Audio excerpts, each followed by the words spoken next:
Well, hey guys, welcome back to the shop. I don't know what it is whenever I start doing a video, customers show up. I mean, it's like almost 7 o'clock and people still showing up to get their stuff. But anyway, man, we're going to head out here and deal with this C10 on that video I told everybody I would, you know, talk about what we done and what we haven't done and that kind of thing. I do need to apologize that that little S10 sitting out there, that's a sore spot in my back, and it's oh, I get real irritated about it, and that's the reason we went off on that tangent. I've had a few people not comment but email me about what all what the engine actually is, what all's been done, because I went off on that tangent about the freaking MARTA crap and all that kind of stuff, and I'm sorry. I just, I'm real passionate about certain things, and I get a little irritated. But anyway, I'm learning this YouTube stuff. I finally figured out the other day how to put a thumbnail on a video. Yay me. I also found out that YouTube actually has a editing software that I didn't even know existed. So, the videos will get better, trust me. But anyway, let's go out here and deal with this. All right. So, here we go. 350 Chevrolet 1970 C10. I've resealed the engine, put new valve seals in, front rear seal, new, well, of course you got to put oil pan gasket and stuff on there. And I really wished when I resealed that rear main seal, I'd have popped that rear main bearing out there and seen if this engine was turned, because I don't know.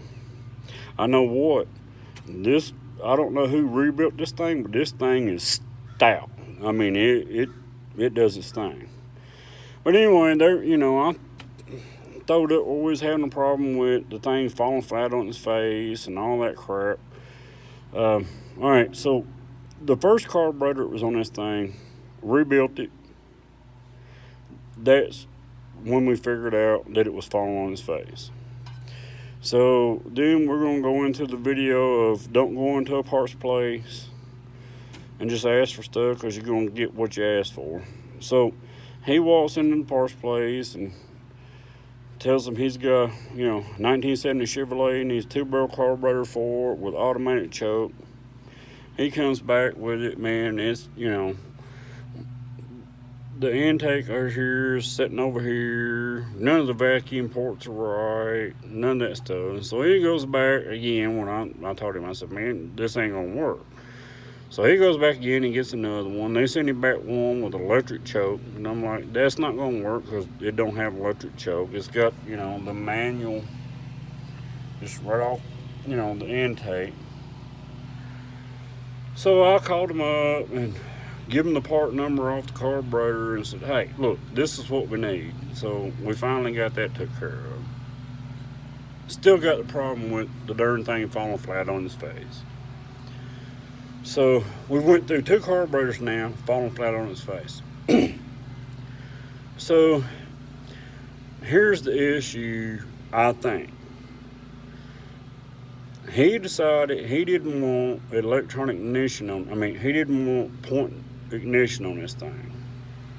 Which, heck, I would have been happy with it, but he didn't want it. So I told him, I said, man, go on eBay or just, go on Summit somewhere and get an electronic ignition distributor for a 350 Chevrolet. We'll put it in, wire it up, it'll all be great.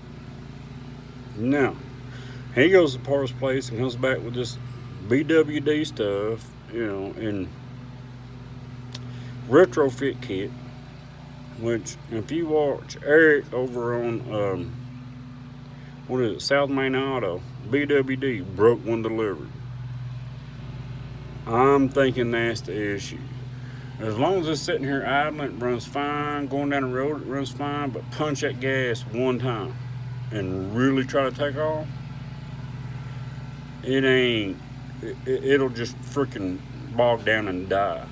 And I've checked the spark advance. I mean, everything's good on that end. So I don't have another distributor sticking this thing. If I did, I would show the boy that's what the issue is. So I guess I'm going to end up having to take the distributor back out, put it back to point, stick it back down in here, and show him that that retrofit crap ain't going to work. Another problem we had, I told him to go get spark plug wires. He took these old 350s, man. You used to have a little metal case that come around here and then closed in spark plugs. So, they didn't get up against the exhaust. Well, they was all bent up, and he decided to take them off. And I said, well, if you're going to do that, man, we need straight boots.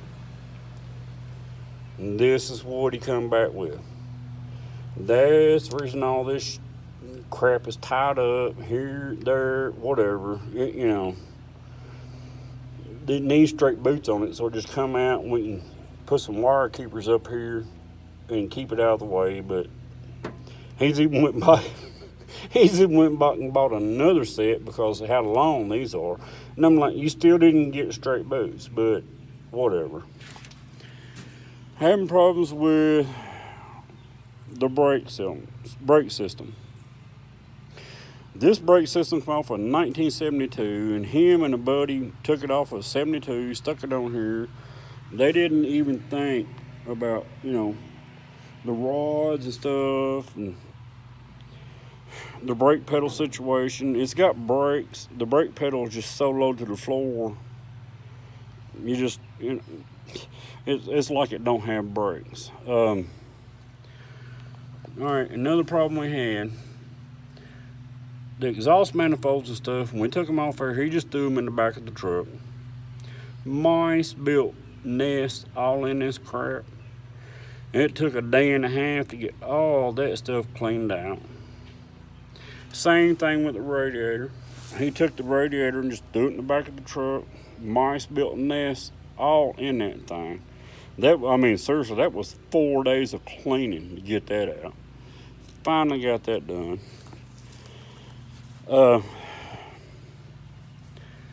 The heater core has got a hole in it, and this weekend he's coming over to work on his air conditioning on his little S10, and he's like, well, I'm going to replace that heater core and stuff in there. And I'm like, well, good luck, man. All the hoses is off. There's no telling how much mouse crap is up in that thing. But hey, you do whatever while that thing's sitting there vacuuming down.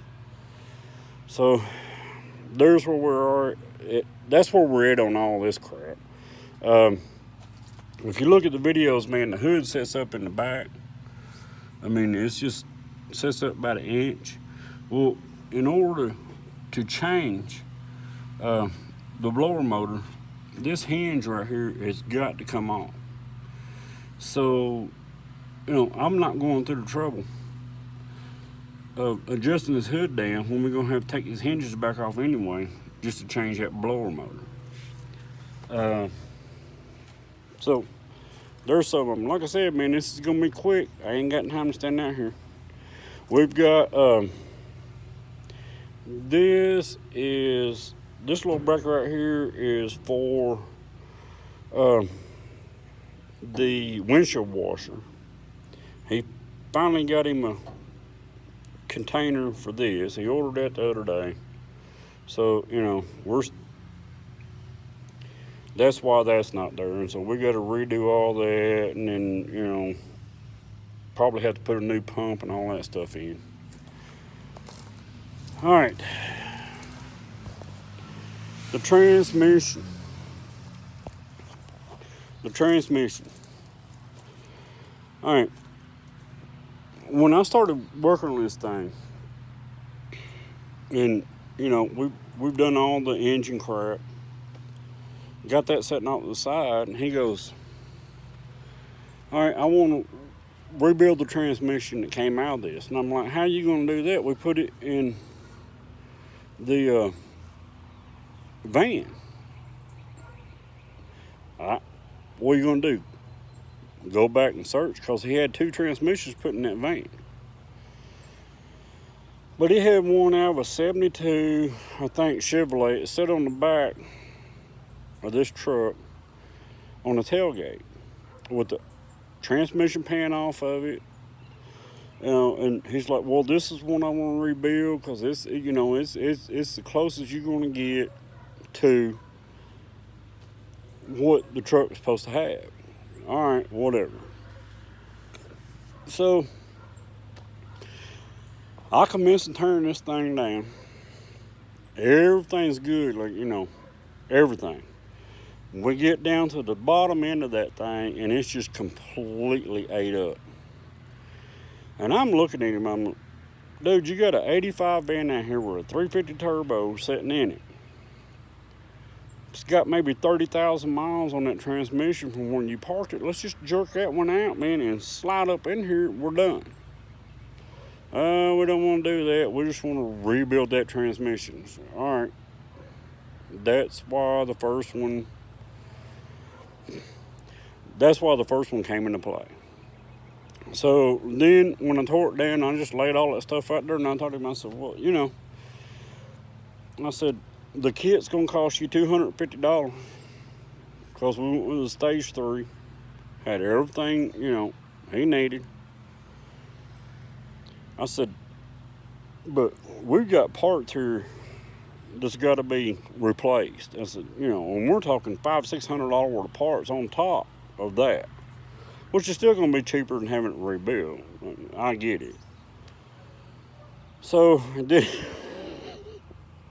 then he cracks me up. He goes, "Well, how about we take that one out of that van?" I'm like, "Dang, dude, that's exactly the same thing I said when we first started this project. How about we just take that one out of that van and we stick it up in here? Because it was fine." So we pull that out. And he goes, "All right, let's rebuild it. I don't want to have to mess with it again. Let's just rebuild it." I'm like, "All right, whatever. We already got the kit. I mean, it's a 350 turbo. The kit's going to fit like 50 million year models." So I finally get that done, get that stuck back up in here. And that's the transmission issue. But the transmission's fine. It's running a little long in 3rd gear, but I'm pretty sure it's a servo or something because it's just been setting. All right, I don't know if this phone's going to pick us up. Let's see. Yeah, it's a little bit dark and I don't have a light. But anyway, the brake pedal is all the way to the floor. And where the brake comes back to the bumper, likes about that much. Because it's like an inch or so. Because like I said, it didn't come out, the brake system didn't come out of this truck. It came out of a 72. So, there's an adjustment on that brake pedal rod. I just don't know if it's enough to get it back where it wants to, but we'll get this brake pedal up, and then maybe that, will solve the issue. Dang. I wish I'd have came out here earlier. On these, crap, I need a flashlight, but on these old trucks, man, spiders, let's start building this. On these old trucks, it's like not the newer cars, right?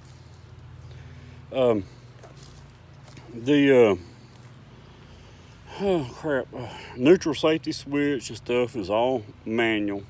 You know, as you move the gear shift back and forth, it's running on a set of points down in there. And every time you shift it, you know, it's hitting on another set of electrodes or electrical points that tells it what it's doing. Oh God, that was nothing but that was 3 days of figuring that crap out before he would finally listen to what I was saying. Let's see. We couldn't get it to go in park, and he was telling me I rebuilt the transmission wrong, and you know he's got a friend at work that rebuilds transmissions, and I gotta take the transmission back apart and change. No, I don't have to do that. Now I've tried to explain to him. Let's see if I can get you in here. And again, sorry, it's late in the afternoon. I'll try to get you in there and show you what the problem was. So if you come down here on this shifter column, right, and what this thing has right here is where, you know, this is where your gear shifter hooks in to move the rod. This is the rod that goes down to the transmission and puts it in park, whatever. Well, there is, I'm gonna freaking figure it out how. There is right here. There is a little spot. You see this gap right here? When it gets down in here, now we're into drive, you know, reverse and all that kind of stuff. But this thing was sticking and would not come up over this stop to go in the park. And I fought with this thing for 3 days, spraying stuff in it and everything else, before I could get that thing to move, because it just been sitting so darn long, it was just all froze up. And I sprayed all this down, whatever you know, everything. Could not get that thing to do what it's supposed to. So then he wanted to put a new steering wheel in it because he can't fit in here anymore. So then I come in here and I'm, you know, messing with this, trying to get it done. So what I had to do, man, was when we took the steering wheel off, I just started spraying PB Blaster down this thing, spraying it all in here. Finally it freed up and started going in the park. That kind of shut him up, and you know, everything started working. Now, so if you watch the one where I just put up the video on the little minute or whatever where I was messing with the mercury and all that, and I just threw up the video real quick trying to do it before he come back, because he cusses like a sailor. Anyway, we didn't have power going anywhere. So I told him 4 or 5 times. I said, dude, I said, every bit of this wire for this truck on the lights goes through the dimmer switch. And it does. He wouldn't have no part of it whatsoever. And I'm like, damn, sorry, dang. It's like, you know, 15, 20 bucks just to replace that, just to make sure that ain't the problem. And, you know, I just don't have the money, I don't have this. And I'm like, you're sitting here on a bunch of money where you sold this farm. You got money to buy a $15, you know, dimmer switch. So anyway, I finally talked him into it. So we replaced the dimmer switch. I mean, it was, let's see if I can pull this carpet back. Again, I'm sorry, I know it's dark in here. I pull this back. You can see the switch and all that stuff on there, the connection. It is just completely corroded up. So he decides, well, yeah, maybe I need to get the dimmer switch. So we replaced the dimmer switch. We got lights everywhere. Everything you can think of, we got it. And then he decides, well, the turn signals ain't working. Okay, whatever. What do you want to do about it? I'm not concerned about turn signal switch. I'm just trying to get the darn thing down to my house where I can, do what I need to do with it. So he wouldn't have none of that. He didn't want to drive it down here if it don't have turn signals, yada, yada, yada. I said, all right, well, first thing you need to do, change the turn signal switch. There's where the problem is. That was a 2-day deal of fussing about that crap. But we changed that, everything started coming together. All right, we get that done. He's running through the gears one day and he's like, and of course I'm doing all the work on the motor, transmission, all that kind of crap. And he's working on electrical stuff. And he tells me, he said, I don't have no backup lights. All right, well, put some bulbs in it. So he changed the bulbs and stuff, still no backup lights. And I'm sitting there looking at this crap and I'm going, all right, there's a problem somewhere with that gear shift lever because it's loose as crap. Something's wrong in the shifting linkage, right? So here's what we found, and well, what I found, and you should be able to see this, but it's going to take me a minute to get under here because I'm kind of old. Let's see. Oh crap! I'm way back.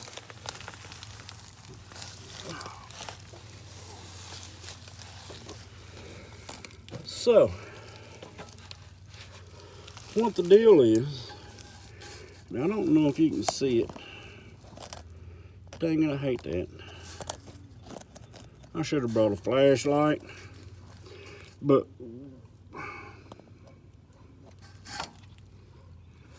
right here, where this thing's been shifted back and forth 50 times, 500 million times. I don't know if you can see it, but you can hear it. See it? There's a notch that has wore itself into the shifting lever.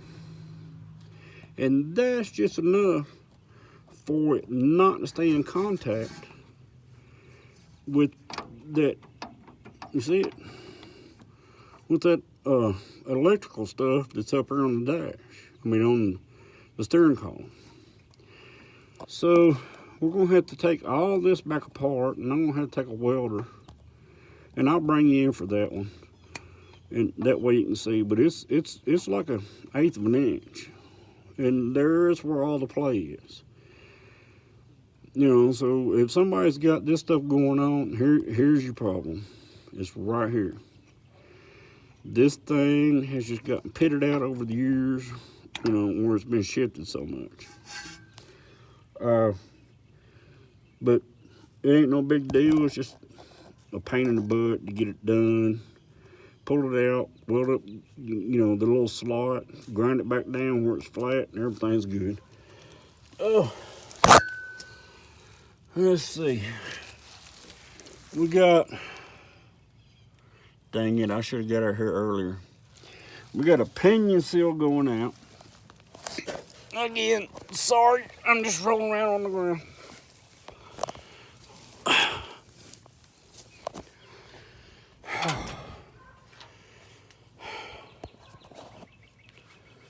We got a pinion seal that's out on the rear end.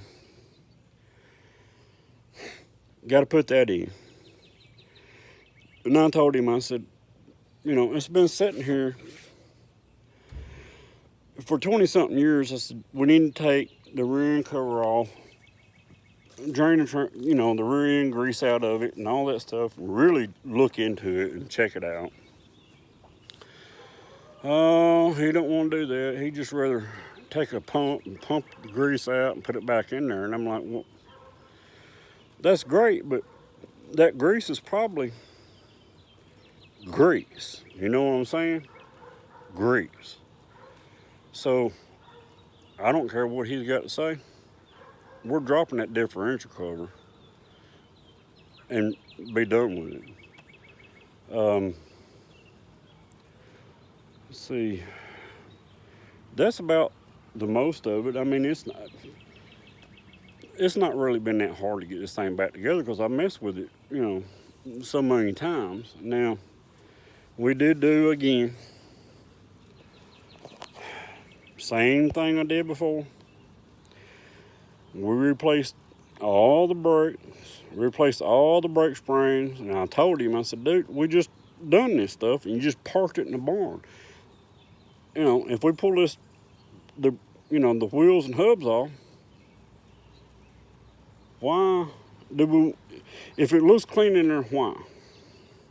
Now, I did understand that, we may need to change the wheel cylinders, stuff like that, just because it's been sitting for so long and there's no telling what dried out. But anyway, here we are again. Everything's been replaced on this truck for the second time. We did have an issue that I wasn't expecting. And again, dang it, find a place to get a haircut nowadays. Good luck. This is one thing that, some of y'all guys that mess around with this stuff or this old stuff, you might want to take into consideration, because I didn't when we done it. So we put brand new wheel cylinders on everything.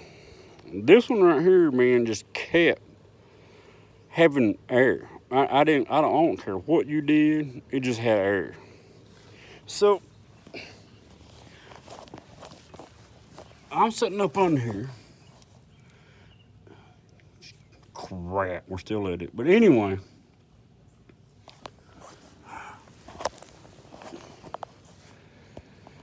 again, sorry, I should have got out here earlier, but this is the only time I had. Where the brake line running into that wheel cylinder, evidently, when I done this the last time,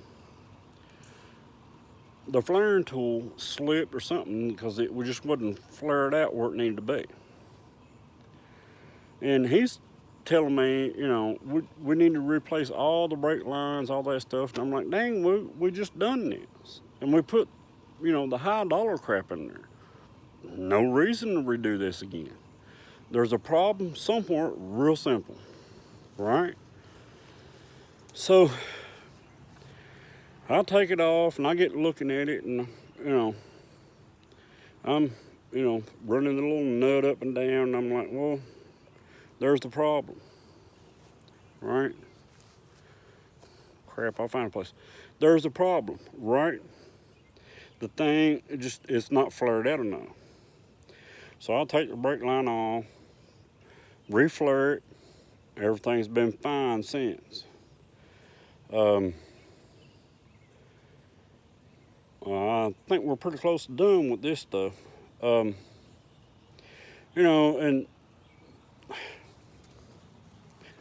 so he says, well, we're doing the air conditioning. He's gonna come in here and tear all this apart. The air box and all that stuff, so he can get everything took out. We can put the new heater core in it. And I told him, I said, dude, you need to understand, this is going to be an all-day job. This ain't going to be an hour and a half thing. I said, because them hoses has been off, every one of them. This one, that one, that one. I said, and even down in here. I said, you're fixing to run into a rat's nest and a half down in that box. But, you know, we'll let him play with it if he thinks he can do it in 30 minutes. But, you know, that's where we are on that crap.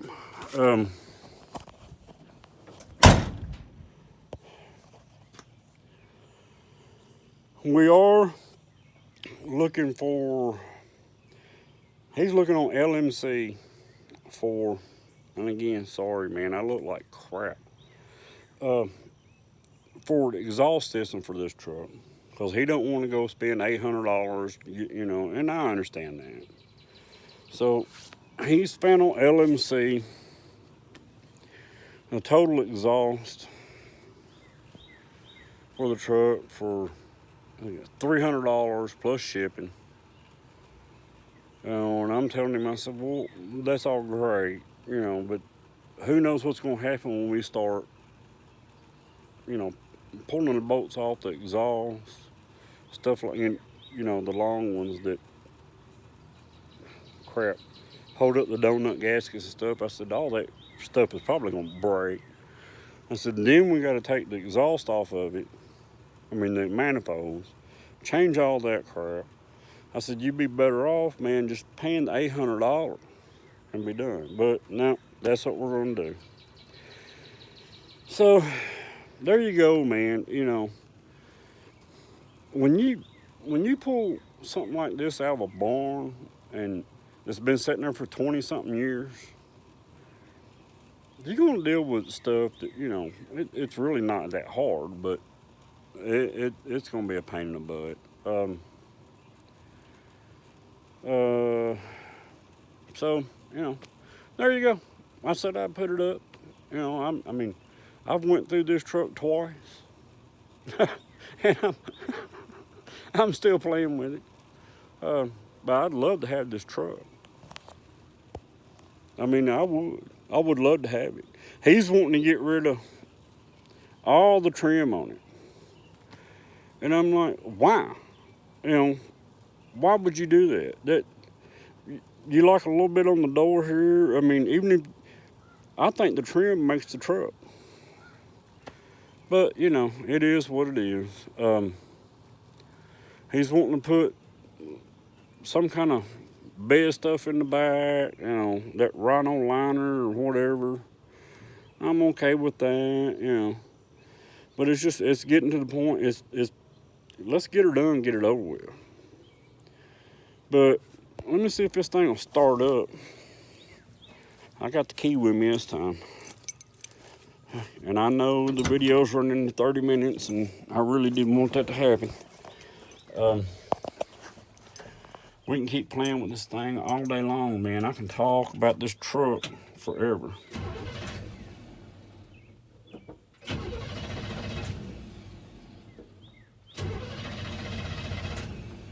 I knew it.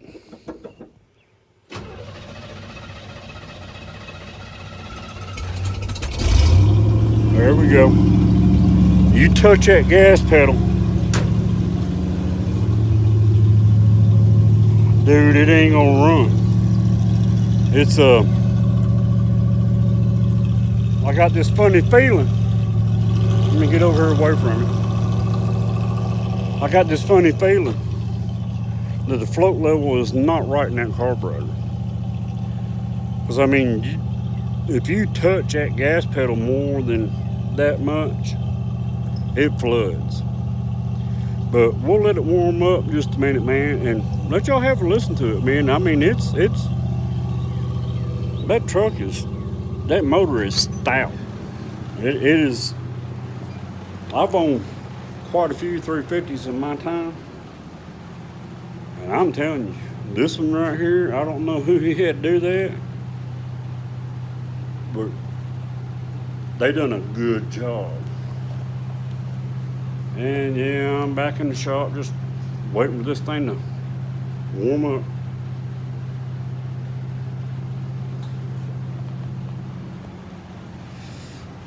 And it'll do its thing here in just a minute.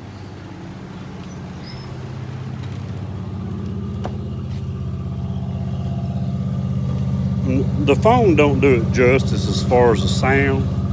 It don't.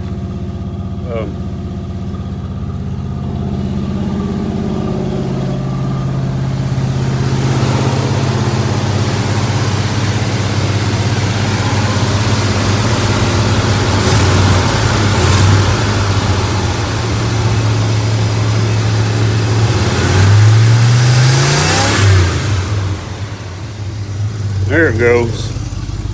Let's hear what she sounds like.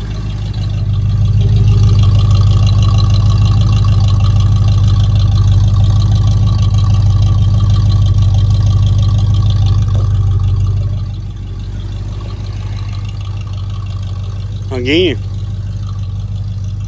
I don't know what the guy did that rebuilt that. That didn't have nothing to do with me.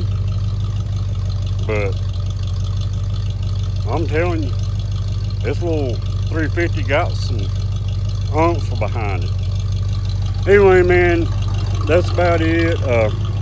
We're going to discuss the exhaust system that's going on it when he comes down Saturday to fix his air conditioning and stuff. And then,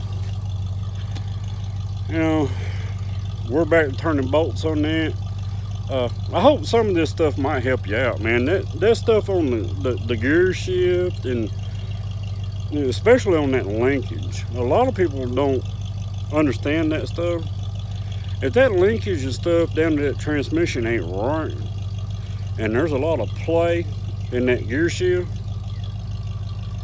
dude, I mean, your your backup lights ain't gonna work. Your neutral safety switch is not gonna be where it needs to be. You got problems with blinkers, like, you know, you turn one on, one off, whatever. I said, you know, it's probably the turn signal switch. You know, this old stuff is so simple compared to the crap they do today. But anyway, man, if y'all got any questions on any of this, like these old cars, man, hit me up. Dude, I got this crap right here in that Captiva out there. When they tear up, I generally just say the heck with it and go buy something else. But, you know, it is what it is. Y'all have a good day, man. Hope everything's good in your life. I've done what I said. You know, I'm just finish up the video before we start turning wrenches, and that's gonna start happening after this weekend. Y'all take care, man. See you on the next one.